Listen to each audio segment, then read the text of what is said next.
There is a wealth of content online on the topic of getting better at climbing. I think on the whole this is a good thing, and consuming this kind of content does make people better climbers.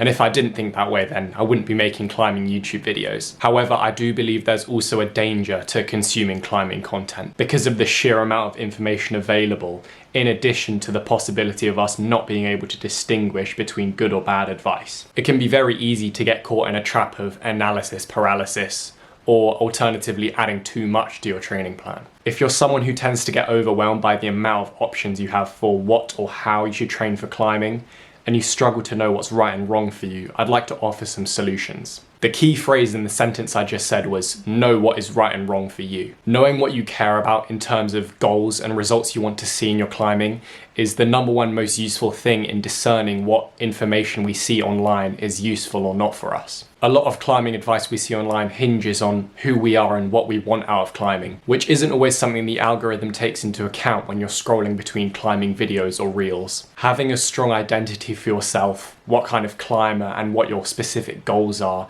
instantly narrows down what content is worth your time and allows you to sort between things that are useful and things that should be ignored. For example, if my goal is to be better at modern indoor comp style, I know not to watch a bunch of videos about better crimping on rock. The second thing is actually putting into practice some of the advice you see online and sticking to it for a minimum amount of time. In the current state of climbing, as we are a young sport without lots of scientific papers on climbing training methods, a lot of the advice you see online is somewhat anecdotal. This essentially means the only way we can figure out what will and won't work for us is trying it out ourselves. This means, in my opinion, there's not too much point watching educational climbing content if you're not going to act on at least some of what you hear. Now, unless you're insanely lucky in what climbing content you end up consuming, this naturally means you're going to find out some advice is good for you and some advice is bad. This is really important as it's how we start course correcting our training each time we try something new,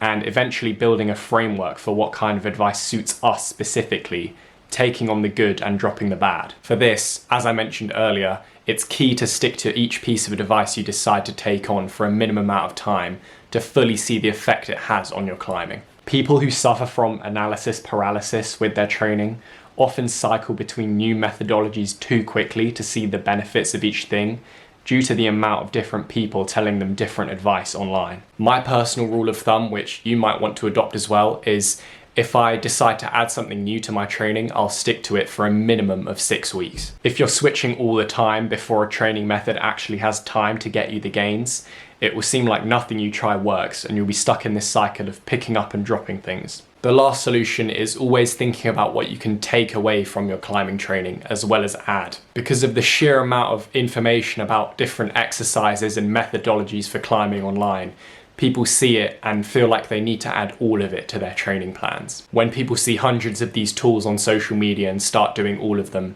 that's when overtraining happens. Perfection is when there's nothing left to take away, not when you've added all you can. I think too often people dilute their climbing by trying to add too many things in all at once, whereas they could be splitting it into training and performance phases, or just focusing on a smaller core number of things and really maximizing those things. I believe minimalism is king in climbing training.